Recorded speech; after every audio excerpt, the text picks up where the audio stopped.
petit point sur le groupe, les retours des états de forme après cette trêve.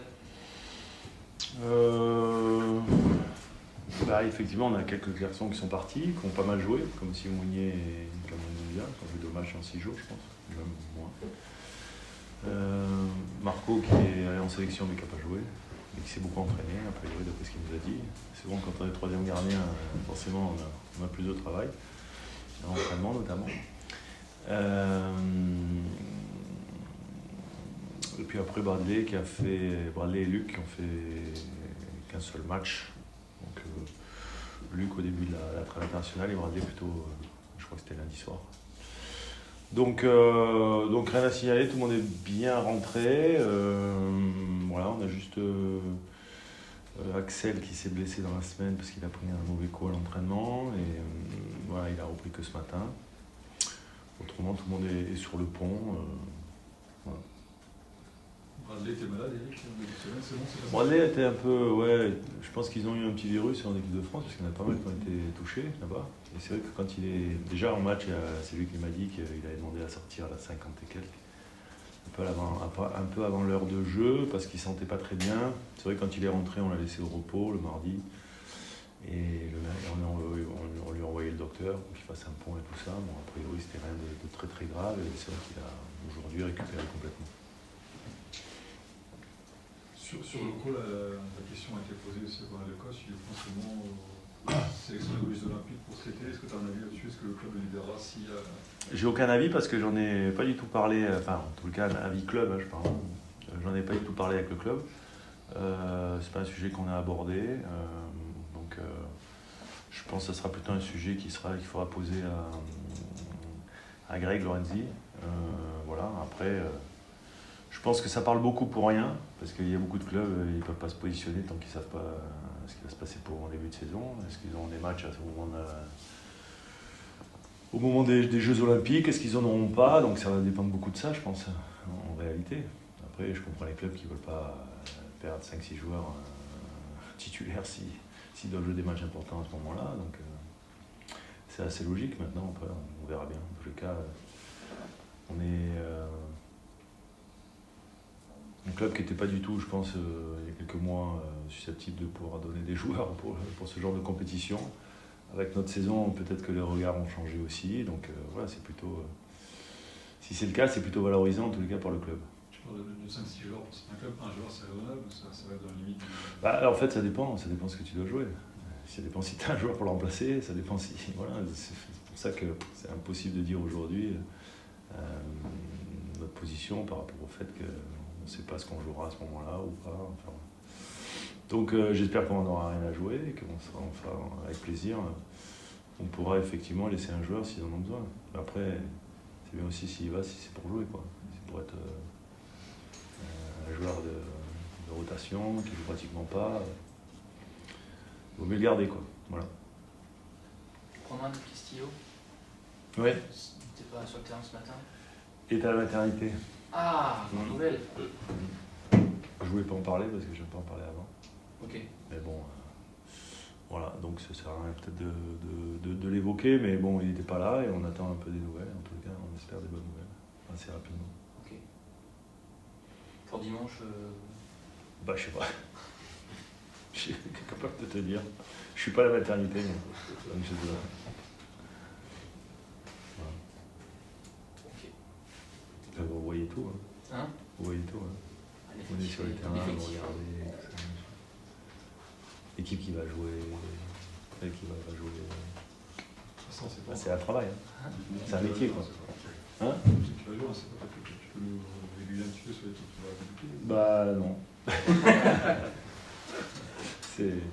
Même moi-même, au moment où je vous parle, j'ai pas complètement pris ma décision sur le 11 qui sera aligné. Après, on sait toujours qu'il y a beaucoup de joueurs qui participent, donc voilà. Par les 4 défenseurs qui sont difficiles à remplacer en cours de match, il n'y a pas de blessure. C'est vrai qu'on voit assez souvent que pratiquement tout le monde est dans la rotation pour les autres places, quoi. Donc on verra.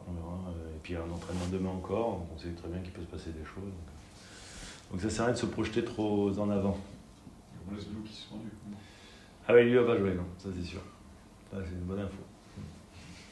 J'avais oublié d'ailleurs.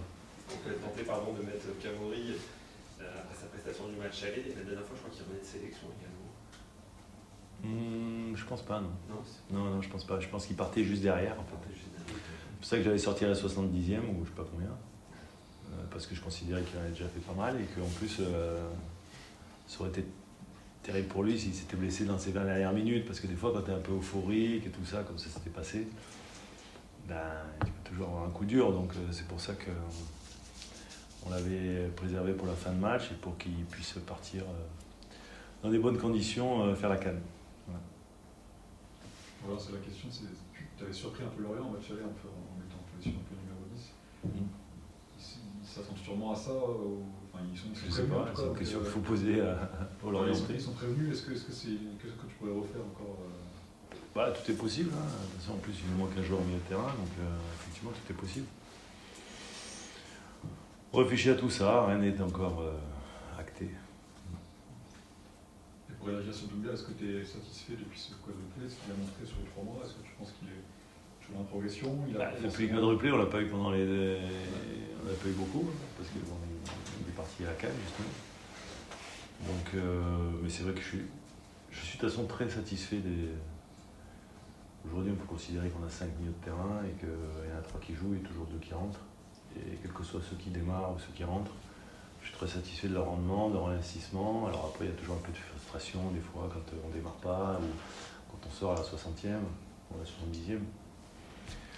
C'est la nature humaine, malheureusement, même si on essaie de faire passer des messages, qu'on a besoin de tout le monde, qu'on a besoin aussi justement d'avoir des garçons qui, dans la première heure de jeu, abattent un travail considérable sur le harcèlement, sur le pressing, des choses comme ça, et qu'après on a besoin aussi de faire entrer peut-être un peu de fraîcheur sur la fin de match pour terminer. Et c'est vrai que ce soit les uns ou les autres qui démarrent ou qui finissent, ils sont toujours dans les bonnes dispositions, et ils amènent toujours quelque chose, quoi. Donc ça c'est plutôt valorisant pour le staff colombien. Est-ce que la situation sportive des deux clubs, deuxième, premier dans la Ligue, altère un peu la saveur du derby ou pas? Non, pas du tout, parce que je pense que vous avez étudié ça. Depuis la reprise, 9 matchs de championnat ont été joués. On a fait 16 points, ils ont fait 14 points. Donc ils sont pas dans la même dynamique que nous. Ils ont fait 2 points de moins que nous sur les 9 derniers matchs, notamment depuis la phase retour. Donc déjà félicitations à eux parce qu'ils ont été capables de relancer une dynamique qui n'était pas facile. Et puis je sais de toute façon, Régis Laborie c'est un très très bon entraîneur, donc il a actionné des leviers certainement qui lui ont permis de pouvoir redresser déjà la situation, et puis après d'être dans cette bonne dynamique. Après, ça reste un derby, un match très indécis, un match qui est... Des matchs toujours qui sont particuliers, et donc à partir de là, on se prépare pour, en tous les cas, avoir un match difficile, compliqué. Donc en aucun cas ça n'altère, pour revenir à ta question, à la saveur de ce derby. Vous êtes à l'annonce de quelque chose d'extraordinaire, il reste 8 matchs. Ouais, c'est beaucoup, hein. Ouais. C'est beaucoup de points, hein. Il peut aussi, c'est un mois et demi, c'est moins que 24 ou 34 quand on débute de la saison, mais bon. Et on sent que vous êtes à la fois de quelque chose qui peut être extraordinaire sur la fin de saison. Ça peut, et en même temps, on sait qu'il y a encore beaucoup d'écueils, beaucoup de matchs à jouer. Je pense que déjà ce match de Lorient va être très important parce que c'est après une trêve internationale, après une coupure quand même, avec la capacité à pouvoir relancer la machine. On verra si on est capable de le faire, mais en tous les cas, il est important pour la suite, effectivement. Et je pense pour les deux équipes, ce qui en fait du coup beaucoup de saveur sur ce derby, quoi. On peut voir ça comme le début d'un sprint final, quelque part, qui est peut-être conditionné, c'est pas un match décisif. Ouais, le sprint final, moi je le vois plus dans les 4 derniers matchs. Là, c'est un long sprint du coup, parce qu'il y a eu match et, comme je dis, il y a beaucoup de points à distribuer, beaucoup de matchs à jouer. Donc si on doit faire un sprint final, je pense que ce sera peut-être après le match de Monaco. Et si après le match de Monaco, on est toujours effectivement dans ces positions, on aura effectivement peut-être le bonheur, en tous les cas, de jouer ce sprint final, parce que pour le jouer, il faut être encore placé et on ne sait pas à quelle place on sera dans 4 matchs. Donc On va prendre les choses petit à petit, étape par étape, comme on le fait depuis le début de la saison. Donc on s'est refixé un objectif avec les joueurs sur les 4 prochains matchs. On verra si on arrive à l'atteindre. Donc voilà, c'est un éternel recommencement. Sur le contenu des séances, pendant la trêve et là, avec le retour des internationaux, qu'est-ce que tu vois de l'engagement des joueurs, de l'implication, etc. Non, mais là, j'ai retrouvé mes joueurs comme je les avais quittés. Voilà, après, on a toujours il y a quelque part cet inconnu qui fait aussi, qui est notre cœur de métier, cette appréhension de préparer un match, de mettre des choses en place dans la préparation du match et qu'après on puisse les retrouver sur le terrain. Et c'est arrivé souvent cette saison, très souvent même. Je ne pense pas qu'on ait même raté un seul match en termes de, même sur les matchs que l'on a perdus, en termes d'implication, en termes de contenu, en termes de volonté d'être acteur de nos matchs. Donc voilà, ce sera l'objectif aussi sur ce match de Lorient. On a vécu une séance d'entraînement hier très très difficile parce qu'il y avait des conditions qui étaient apocalyptiques. Mais même avec ces conditions-là, j'ai trouvé les joueurs appliqués, toujours avec cette exigence que l'on ne cesse de rabâcher. Donc voilà, et même si c'était une session difficile à mettre en place, les joueurs ont joué le jeu. Et on fait le maximum même dans ces conditions très compliquées. Donc voilà, c'était notre séance, on va dire, forte de la semaine. Et voilà, et donc ils n'ont pas dérogé à la règle, même si effectivement les conditions étaient compliquées. Vous avez parlé d'objectifs fixés avec les joueurs.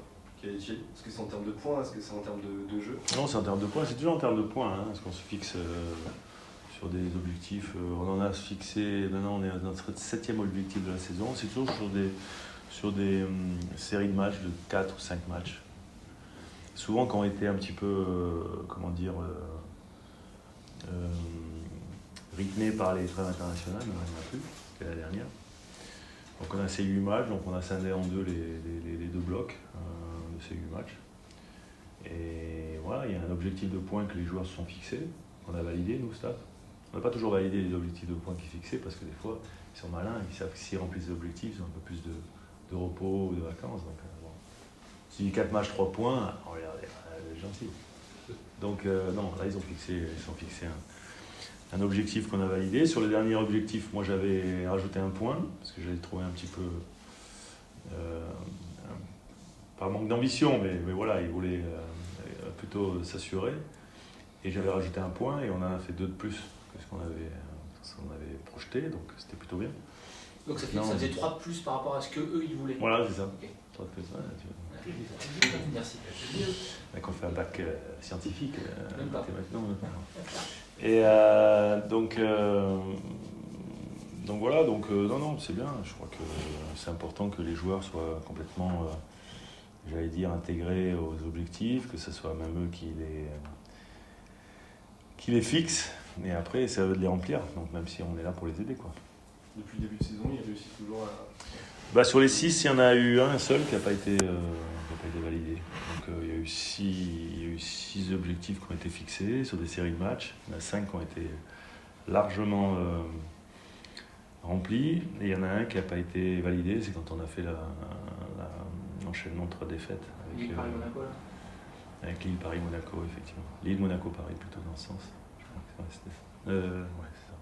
Non, Lille, Paris, Monaco, t'as raison. Et 3 matchs aussi où on a eu beaucoup de regrets. Hein. Vous vous rappelez bien des contenus et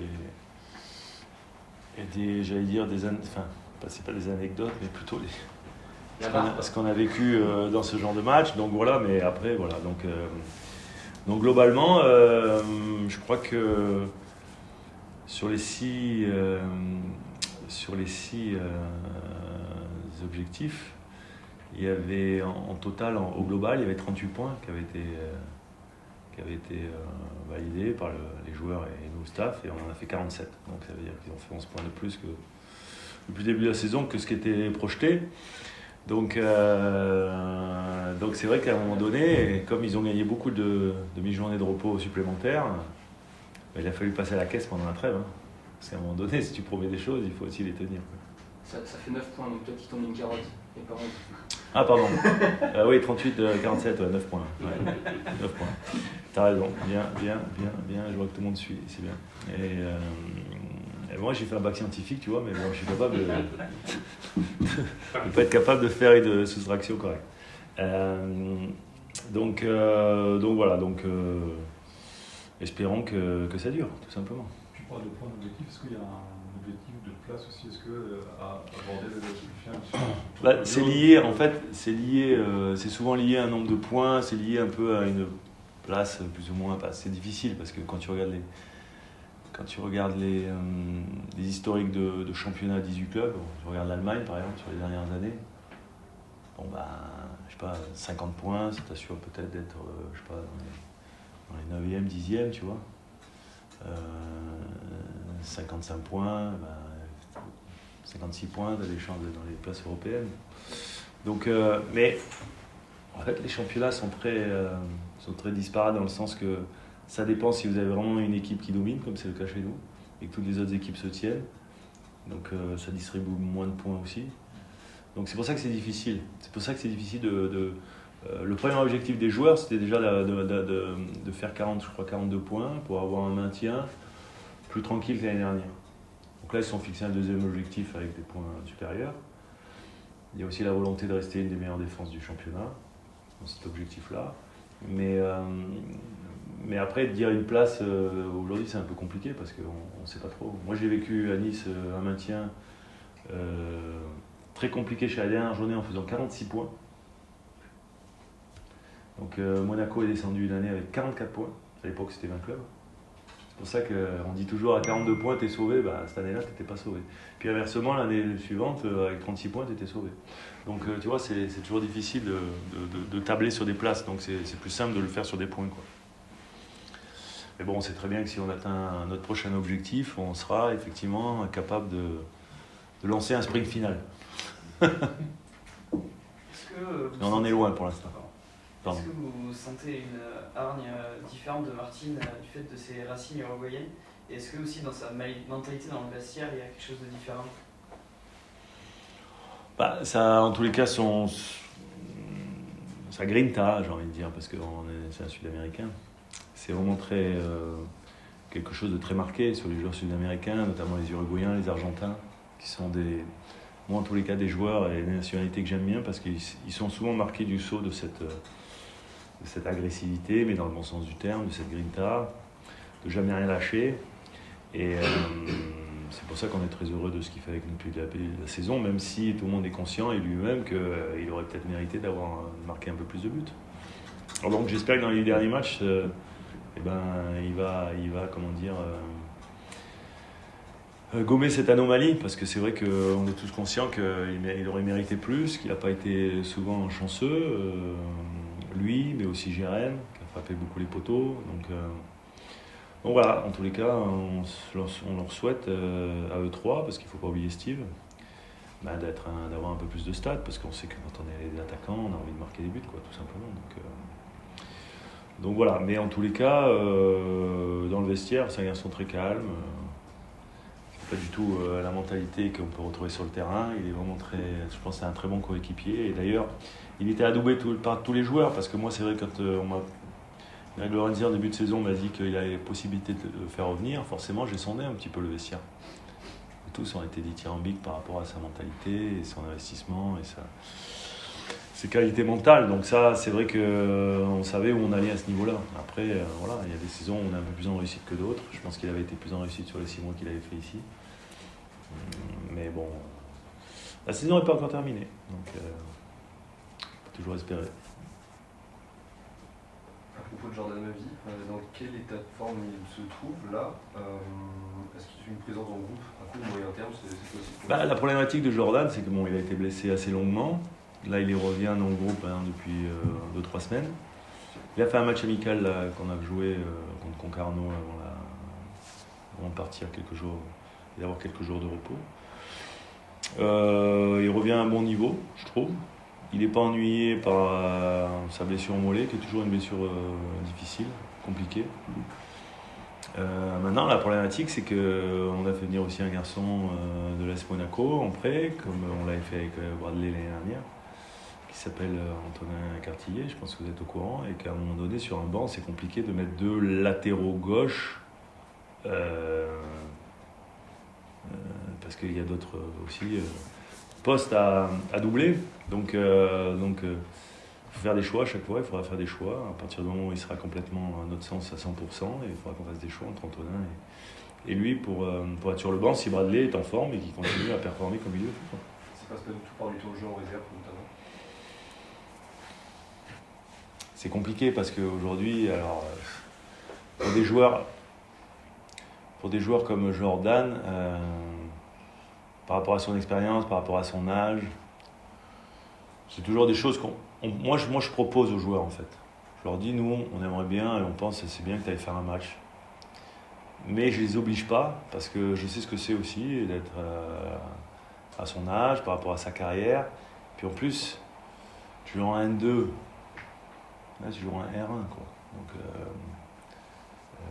tu as le niveau de jeu, tu as aussi les terrains, tu as aussi aller jouer sur un synthétique quand tu joues à domicile, tu as tout ça qui rentre en jeu et qui est aussi compliqué. C'est pour ça que quand les joueurs sont demandeurs, et j'ai même eu des joueurs des fois qui ont été demandeurs de jouer et on les a empêchés de le faire parce qu'on ne voulait pas risquer de les perdre. Par exemple, à un moment donné, il y a Julien, le cardinal, qui nous en avait parlé. On lui a dit, écoute, aujourd'hui on n'a plus que 3 défenseurs centraux, réellement de métier, quoi. On a laissé partir Achraf. Et on ne peut pas se permettre de perdre un joueur sur un match tu vois, de réserve. Si demain tu as une suspension et tout ça, t'es pas forcément très bien couvert. Donc voilà, c'est une vraie problématique et c'est une vraie problématique aussi du niveau pour pouvoir envoyer des joueurs jouer des matchs pour retrouver du rythme. C'est pour ça qu'on a fait ce match-là avant de partir, d'avoir quelques jours de repos. Et c'était aussi justement pour donner à ces garçons-là, à Bilal Brahimi également, à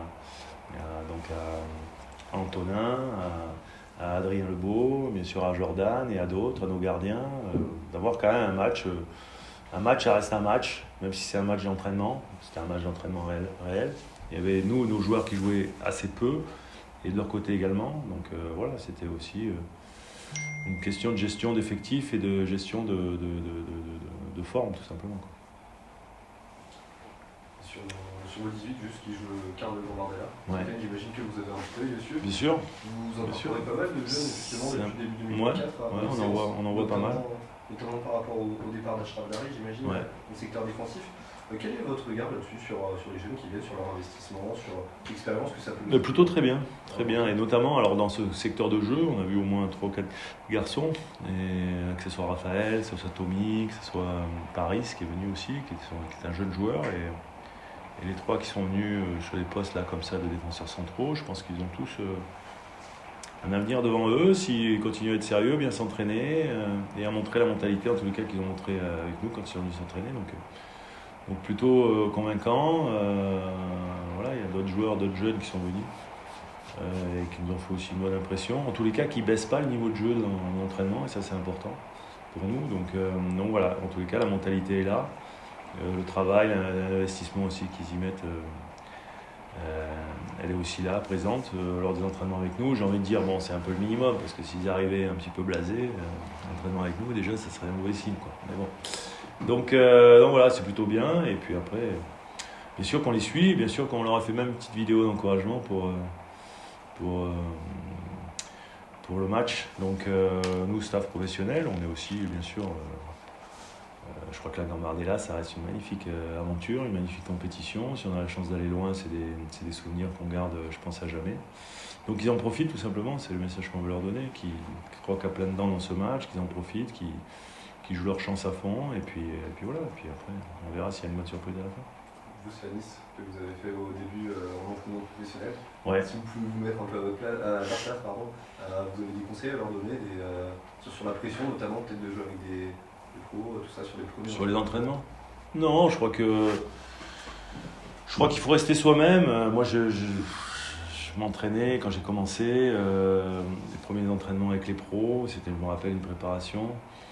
Et voilà, je mesurais la chance que j'avais d'être là, et puis en même temps, j'avais aussi envie de prouver, quoi. Et j'avais beaucoup de témoignages, notamment de joueurs d'expérience comme Bocandé, puisque je jouais un peu, quand j'ai commencé en pro, je jouais un peu stopper, tu vois, avant de me stabiliser au milieu de terrain, un peu stopper, parce que je jouais libéraux à l'époque. T'imagines, quand je jouais en réserve, il y avait des libéraux et un stopper encore. Ça n'existe plus, mais je jouais libéraux décrochés en réserve et j'avais un stopper devant moi. Et puis quand j'ai commencé à jouer en pro, on jouait avec un libéraux décroché, qui était le papa de Lucas Elsner, Marco Elsner, un libéraux décroché avec 2 stoppers. Donc moi je jouais stopper en droit à gauche et Jackie Bonnevé jouait stopper à droite. Donc voilà, même si c'était pas mon vrai poste, voilà, c'était la volonté de bousculer la hiérarchie, de donner à 100% à tous les entraînements. Et c'est vrai que quand je finissais des fois les entraînements, j'avais Jules Bocandé qui était notre avant-centre, qui malheureusement nous a quittés il y a quelques années maintenant, mais qui était un formidable attaquant, un Sénégalais, une force physique incroyable et tout ça. Et il me disait toujours, toi, tu emmerdes Jules, toi, hein, l'entraînement, hein, c'est bien, hein, continue comme ça, il me disait. Donc voilà, c'est toujours des petits témoignages quand on est jeune, qu'on attend aussi des plus vieux, des anciens, des joueurs qui ont de l'expérience. Et je pense qu'aujourd'hui, il y a aussi dans notre effectif des garçons qui sont là pour les guider, pour les encourager. Et donc voilà, donc je pense qu'il n'y a aucune pression à avoir de venir s'entraîner avec nous. Le groupe est très réceptif, très agréable et je pense qu'ils accueillent toujours très bien les jeunes.